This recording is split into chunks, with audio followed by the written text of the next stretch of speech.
Ah, ben ça continue dans le délire. Ben oui.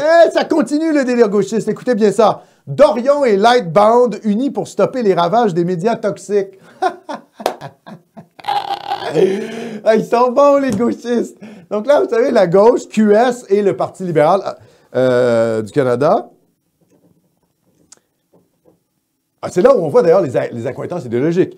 Là, il y avait une députée QS, un député du Parti libéral du Canada et le directeur d'une mosquée. Là, c'est l'islamo-gauchisme libéral. C'est la synthèse totale. Et qu'est-ce qu'ils nous disent? Ah, ils nous disent qu'en fait, il faut en arrêter Radio avec... X, notamment. Oui, c'est le collectif Liberté d'oppression au lieu de liberté d'expression. Oh, mon Dieu.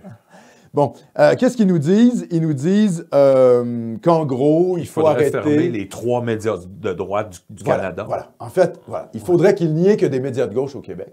Et qu'un des petits médias de droite, qui critiquent la petite sensibilité de Catherine Dorion, il faudrait les fermer. Oh non! Mais dans le fond, elle voudrait vivre dans un milieu où il y a juste une sorte d'information. Mais elle veut vivre à Cuba! Le projet de ces gens-là, c'est le Venezuela, QS. C'est le Venezuela, plus des femmes voilées dans chaque ministère.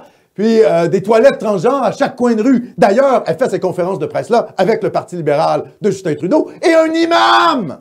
C'est pas une blague, l'islamo-gauchisme. OK? Les libéraux qui veulent d'immigration massive, la gauche qui veut détruire l'Occident blanc et chrétien en s'alliant aux musulmans. C'est la synthèse de ça. Vous l'avez là, dans cette conférence de presse-là. Et qu'est-ce qu'on a? On a l'imam. J'ai le droit de m'exprimer. Les médias ont le droit de s'exprimer. Ah, c'est bon? Une chance. Merci, chance. monsieur. Merci, monsieur. Hein? Parce que peut-être avec la charia, on n'aurait pas le droit. Ouais, dans ton pays de marde, ça ne sera pas de même. Oh, ça, c'était méchant. Mais bon, voilà, dans votre pays à la ramasse, monsieur. Mais dans tout cas... Dans tout ça, il y a une délicatesse conjoncturelle, une délicatesse des gens, une délicatesse du peuple qu'on ne peut pas solder. C'est cette délicatesse qui peut nous rapprocher et permettre cette liberté d'expression. Ah bon? Je ne vois pas en quoi la délicatesse est liée à la liberté d'expression. Ce n'est pas une limitation, juste une sensibilité. La sensibilité, par exemple, de ne pas représenter le prophète, parce que si tu représentes le prophète, tu vas finir décapité par vos co-religionnaires. On les connaît, les musulmans, là. OK? C'est une vision totalitaire de la chose publique. On a le droit de s'exprimer, mais pas de dire n'importe quoi, n'importe où. Ah bon? Et qui détermine ça? Vous? C'est quoi? C'est le... Hein? C'est le fiqh? C'est la jurisprudence islamique qui va nous dire ce qu'on a le droit de dire? Dans cette belle ville de Québec, c'est assez. On n'a pas besoin de cette haine. Non, mais... Premièrement, la haine est un sentiment subjectif. Hein? Moi, quand je vois Trudeau détruire le Canada par l'immigration massive, je pense qu'il a une haine anti-blanche. Est-ce qu'on va interdire Trudeau de parler? Non, mais jusqu'où ça va? Vous comprenez? Alors, la liberté d'expression va choquer vos sentiments. Hein? Vos sentiments et votre sensibilité, ce n'est pas un critère pour limiter la liberté d'expression. Désolé, là. Moi, chaque jour que j'ouvre la télé, bon, j'ouvre pas la télé, j'ai plus la télé. Mais chaque jour où j'ouvre mon écran et je regarde les nouvelles, je suis choqué parce que je lis. Je suis très choqué, moi. Chaque jour de ma vie, je suis choqué.